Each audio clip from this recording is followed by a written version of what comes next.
Shalom. Ya, hari ini saya kembali ingin berbagi tentang pentingnya mencari pasangan, pentingnya mempertimbangkan bagaimana nanti sebagai orang-orang percaya, anak-anak muda Kristen bisa menemukan yang betul-betul pasangannya, yang pasangannya atas dasar pergumulan bersama dengan Tuhan, dan melalui pergumulan itu, melalui pertimbangan-pertimbangan itu, kita bisa mengerti, kita bisa tahu bagaimana sebenarnya Tuhan sedang memberikan kepada kita pasangan-pasangan yang seimbang bagi orang-orang percaya. Hari ini bukan sifatnya khotbah, tapi sifatnya seperti sebuah himbauan bagi anak-anak muda, ya, anak muda Kristen yang hari ini sedang mencari, sedang bergumul dengan pasangannya, pasangan hidupnya. Nah, saya ingin memberikan masukan-masukan, saran-saran sebagai saya sendiri sebagai seorang yang sudah menikah dan tentunya pernah mengalami pergumulan-pergumulan. Bagaimana pergumulan ini adalah pergumulan waktu itu sedang mencari bagaimana pasangan yang Tuhan inginkan dalam kehidupan saya. Nah, saya rindu ingin berbagi mengenai hal ini bagi anak-anak muda. Nah, saudara, anak-anak muda yang dikasihi Tuhan, saya mau berbagi mengenai proses berpacaran, ya, bagi anak-anak muda Kristen. Nah, saya ingin kalian memperhatikan prinsip-prinsip yang saya ingin bagikan hari ini, dan kiranya bisa menolong kita anak-anak muda dalam bergumul dan memahami maksud sebenarnya pacaran itu, ya, untuk anak-anak muda Kristen itu seperti apa. Nah, saya mau mendasari dengan firman Tuhan dalam Amsal 18 ayat 22, ya, mengatakan, siapa mendapat istri mendapat sesuatu yang baik dan ia dikenan Tuhan. Ya, ada dua hal yang dapat kita simpulkan dari ayat ini. Yang pertama, pernikahan bukanlah untuk semua orang. Ya, jelas pernikahan bukanlah untuk semua orang, sebab tidak ada perintah agar kita menikah sebenarnya. Ya, sebenarnya tidak ada perintah, dan pada kenyataannya juga sebenarnya banyak orang, ya, sudah dipanggil Tuhan tapi belum menikah. Berarti memang sebenarnya pernikahan itu bukanlah untuk semua orang. Ya, bukan untuk semua orang. Jadi memang ditentukan bahwa ada orang-orang yang memang tidak menikah dan ada orang yang menikah, ya. Namun barang siapa ingin menikah, ya, akan ada berkat yang tersedia bagi orang yang mau menikah, ya. Itu tapi bukan berarti yang tidak menikah tidak ada berkat, bukan. Tapi ini kita mau melihat bahwa, ya, orang yang mau menikah, yang ingin menikah, tentu akan ada berkat yang tersedia. Nah, adik-adik, anak-anak muda hari ini yang sedang melihat ini, ya, berpacaran adalah bagian penting dalam persiapan pernikahan. Ya, tanpa persiapan yang matang, pernikahan berisiko gagal. Itu sebabnya kita harus memahami lebih dalam lagi tentang berpacaran. Ya, pertama, kita ingin melihat anatomi atau proses terjadinya pacaran. Ya. Anatomi berpacaran itu yang pertama, mulailah dengan membangun lingkup pertemanan yang luas dan mendalam. Dengan kata lain, carilah teman dulu, baru teman hidup. Ya. Firman Tuhan dalam Amsal 18 ayat 4 mengingatkan bahwa ada teman yang mendatangkan kecelakaan, tetapi ada juga sahabat yang lebih karib daripada seorang saudara. Ya, jadi kita mulai dari membangun lingkup pertemanan, ya, supaya kita bisa memilah, kita bisa melihat, menyaring siapa sebenarnya yang cocok bagi kita melalui proses menyaring proses pertemanan itu. Nah, karena tidak semua dalam pertemanan itu dikatakan bahwa pertemanan itu bisa membangun, daripada kenyataannya bahwa ada teman yang mendatangkan kecelakaan. Nah, melalui proses ini kita bisa memilah mana yang cocok. Nah, yang berikut dari mulai kolam pertemanan ini, kita memulai relasi pertemanan yang lebih akrab.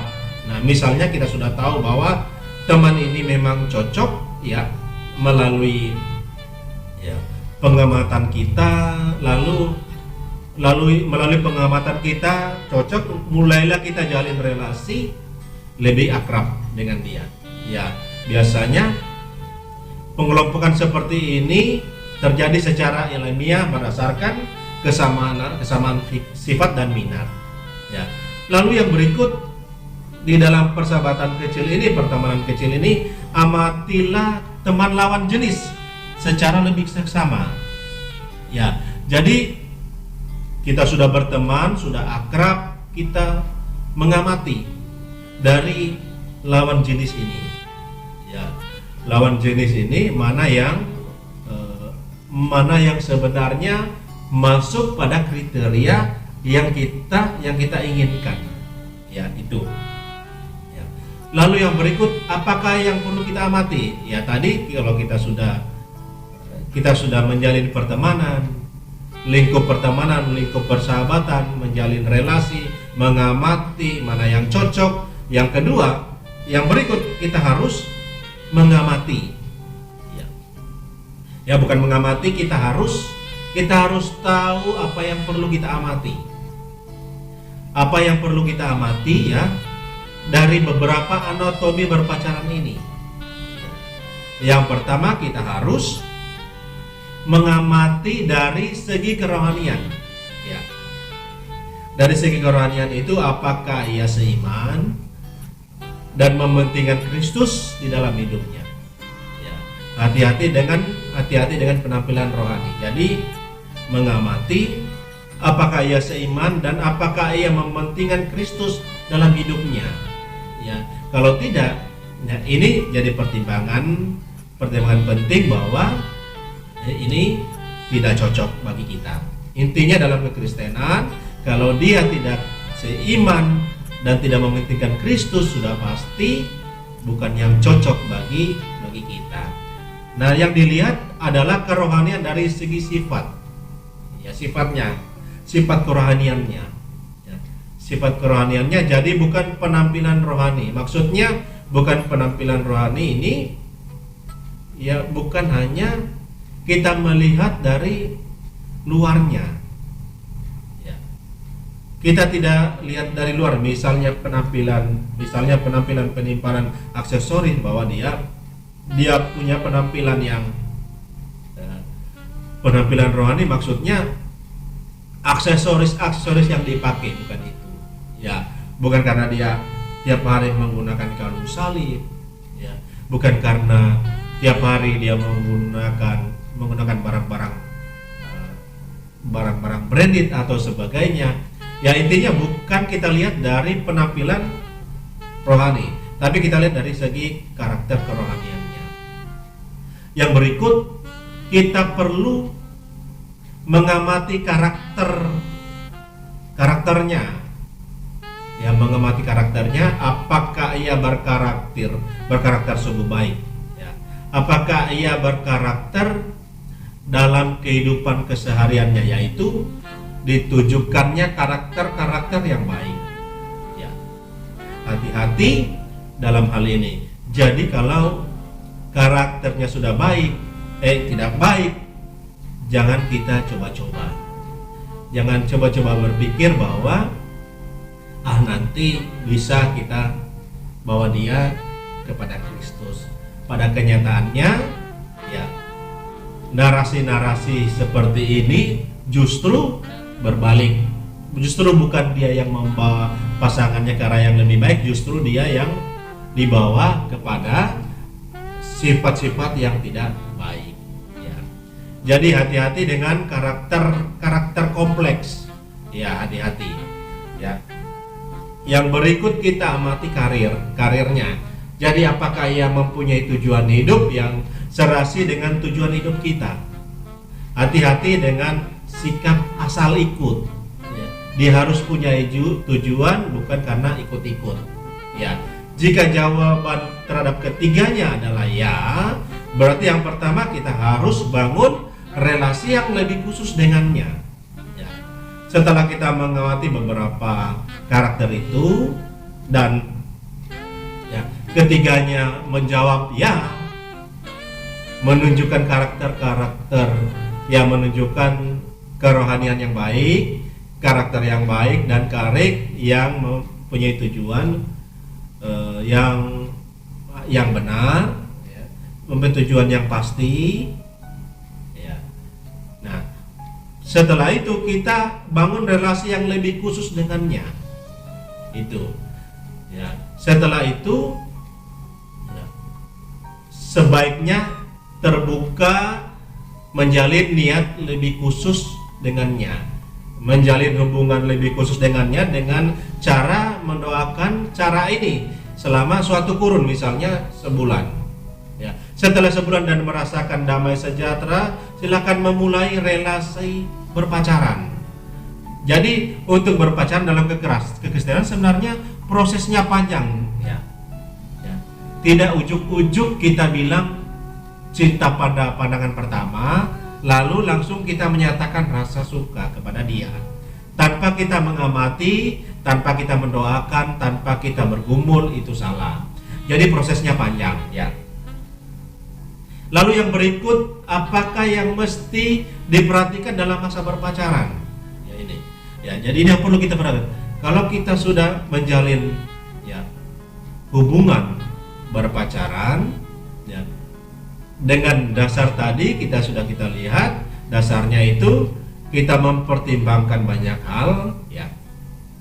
Kita mengamati kerohanian, karakternya bagus. Kita bangun relasi yang lebih khusus dengannya. Kita sudah menyatakan perasaan. Lalu kita bergumul, kita mendoakan dalam suatu kurun waktu, ya. Dan kita sudah merasakan damai sejahtera. Silakan membangun relasi berpacaran. Jika sudah berpacaran, apakah yang mesti kita perhatikan pada masa berpacaran? Ya, ada yang perlu diperhatikan. Yang pertama, jaga batas fisik. Ya. Keintiman fisik akan merusak proses keintiman emosional yang seyogyanya berkembang secara alamiah. Jadi jaga batas fisik. Ya. Lalu yang berikut, jaga batas waktu. Ya. Jaga batas waktu, seimbangkan waktu bersamanya dengan waktu bersama keluarga, teman lain, dan tugas lain. Ya, itu yang diperhatikan. Ya, batas fisik. Ya, jangan menjalin keintiman fisik. Ya, itu sangat berbahaya. Ya. Yang berikut, jaga batas waktu, seimbangkan waktu bersamanya dengan bersama keluarga, ya, bersama teman, dan bersama tugas. Jadi jangan banyak menghabiskan waktu bersama pasangan kita, itu salah. Ya. Jadi kita harus pandai berbagi waktu. Kita harus berbagi kepada pasangan kita, pacar kita, tapi di sisi lain kita tidak boleh melupakan waktu bersama keluarga, bersama teman lain, dan tugas-tugas lainnya. Ya, seperti itu. Yang berikut, perhatikan relasinya dengan keluarganya sendiri. Ya. Apakah, ya, ada kepedulian, apakah mengandung masalah, apakah ada pemberontakan? Ingat, ya, jiwa pemberontak menyulitkan seseorang untuk tunduk kepada sesama. Ya, perhatikan itu. Perhatikan relasi antara keluarganya, ya, kepedulian terhadap keluarganya. Apakah ada masalah dalam keluarganya? Apakah dia adalah mempunyai jiwa pemberontak, ya itu kita harus perhatikan. Ya, jika ada ciri-ciri pemberontak, yang mengalami banyak masalah dalam keluarganya, tidak peduli terhadap keluarganya sendiri, ya ini akan jadi pertimbangan kita, ya apakah akan diteruskan atau tidak. Yang berikut, terbukalah, jangan ragu mengungkapkan pemikiran pribadi. Makin terbuka, makin terlihat perbedaan dan makin tersedia kesempatan untuk menyelaraskannya. Barang siapa terlalu takut terbuka karena takut kehilangan pasangan, itu pertanda itu kurang dewasa, yaitu terbuka. Yang berikut, perhatikan reaksinya tatkala marah atau berada dalam kondisi yang tidak menyenangkan. Jangan remehkan ledakan emosi atau apalagi kekerasan fisik itu. Perhatikan itu. Lalu yang berikut, perhatikan reaksinya tatkala ia kecewa. Ya ini penting. Apakah ia dapat menghadapi realitas apa adanya ataukah ia menyalahkan orang lain? Ya. Dan seberapa cepatnya ia sembuh dari kekecewaan itu. Ya, itu juga perlu diperhatikan. Ya, lalu yang berikut, perhatikan bagaimana ia memperlakukan sesama yang tidak penting atau lebih rendah darinya. Ya, ingat, sikap tidak menghargai sesama yang tidak setara dan berguna baginya menandakan nilai hidup yang berorientasi pada fungsi. Ya, berarti bila kita tidak memberikan manfaat kepada dia, ia pun tidak akan menghargai kita. Ya, itu juga yang menjadi pertimbangan. Ya. Lalu yang berikut, apa yang perlu kita perhatikan adalah perhatikan bagaimana ia memandang dan memperlakukan keluarga kita. Ya. Bagaimana ia memandang dan memperlakukan keluarga kita. Ingat, kita adalah bagian keluarga asal kita. Jadi bila ia tidak mendapat menerima keluarga kita, ia akan menjadi duri dalam pernikahan nanti. Bila ia tidak menerima keluarga asal kita, itu pun ia belum sepenuhnya menerima diri kita. Yaitu yang harus kita perhatikan. Yang berikut, apa yang harus kita perhatikan? Perhatikan sikapnya terhadap teman-teman kita. Ya, pilihan kita akan teman sedikit banyak mencerminkan siapa kita. Jadi bila ia tidak dapat menerima jenis teman yang kita miliki, besar kemungkinan ia pun sukar menerima diri kita.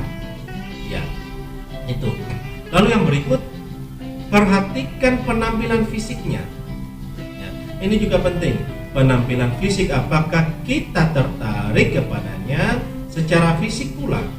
Apakah kita bangga terhadapnya? Maukah kita mengajaknya ke setiap lingkup lapisan pergaulan kita? Itu juga perlu kita perhatikan. Lalu konfirmasi dalam berpacaran. Mengkonfirmasi dalam berpacaran. Ya. Mengkonfirmasi dalam berpacaran itu pertama berdoalah terus dan berdoalah bersama. Jadi mintalah konfirmasi dari Tuhan, dan salah satu konfirmasi Tuhan adalah keberhasilan kita menyelaraskan perbedaan. Yaitu modal keselarasan tidak sama dengan keberhasilan menyelaraskan diri. Ya, terpenting bukan berapa banyak kesamaan, tetapi berapa banyak perbedaan yang berhasil kita selaraskan. Ya, itu konfirmasi yang pertama. Konfirmasi yang kedua adalah konfirmasi berikut adalah penilaian positif terhadap relasi kita dari keluarga dan teman dekat. Mereka mengenal kita dan melihat kita dari sudut berbeda. Jadi dengarkanlah tanggapan mereka atau relasi kita. Konfirmasi berikut adalah pertumbuhan relasi itu sendiri. Pernikahan juga dibangun atas dasar tiang. Ya, biar bagaimanapun proses berpacaran itu pada intinya akan menuju kepada pernikahan. Pernikahan juga dibangun di atas tiang. Tiangnya apa? Tiangnya yang pertama doa dan firman Tuhan. Yang pertama Apakah ia mementingkan doa dan baca firman Tuhan? Itu harus dipertanyakan antara kedua pihak. Yang berikut adalah ibadah dan persekutuan. Apakah ia mementingkan ibadah dan persekutuan? Itu juga harus dipertanyakan antara kedua pihak. Yang berikut yang harus diperhatikan adalah pelayanan dan persembahan. Apakah ia terlibat dalam pelayanan dan beberapa besar iman dan kemurahan hatinya dalam memberi persembahan kepada Tuhan. Ya. Itu yang tiang pernikahan yang dibangun atas dasar tiang. Ya. Nasihat yang terakhir yang bisa saya bagikan, ingat ini ada satu ayat yang ingin saya bagikan sebagai nasihat terakhir bagi anak-anak muda yang tadi sudah saya jabarkan apa saja yang harus dipertimbangkan dalam masa-masa berpacaran sebelum masuk dalam pernikahan. Itu. Ya, lalu nasihat yang terikat yang ingin saya sampaikan bagi anak-anak muda, dengar, ingat Amsal 12 ayat 11 mengatakan seperti demikian. Siapa mengerjakan tanahnya akan kenyang dengan makanan, tetapi siapa mengejar barang yang sia-sia tidak akan beri. Lakukanlah tugas berpacaran sebaik-baiknya. Ini adalah investasi yang terpenting dalam hidup kita ketika nanti kita meninggal. Ya, itu yang bisa saya bagikan. Kiranya anak-anak muda bisa mempertimbangkan hal ini sehingga nanti ke depannya tidak salah dalam memulai pernikahan. Demikian yang bisa saya bagikan kiranya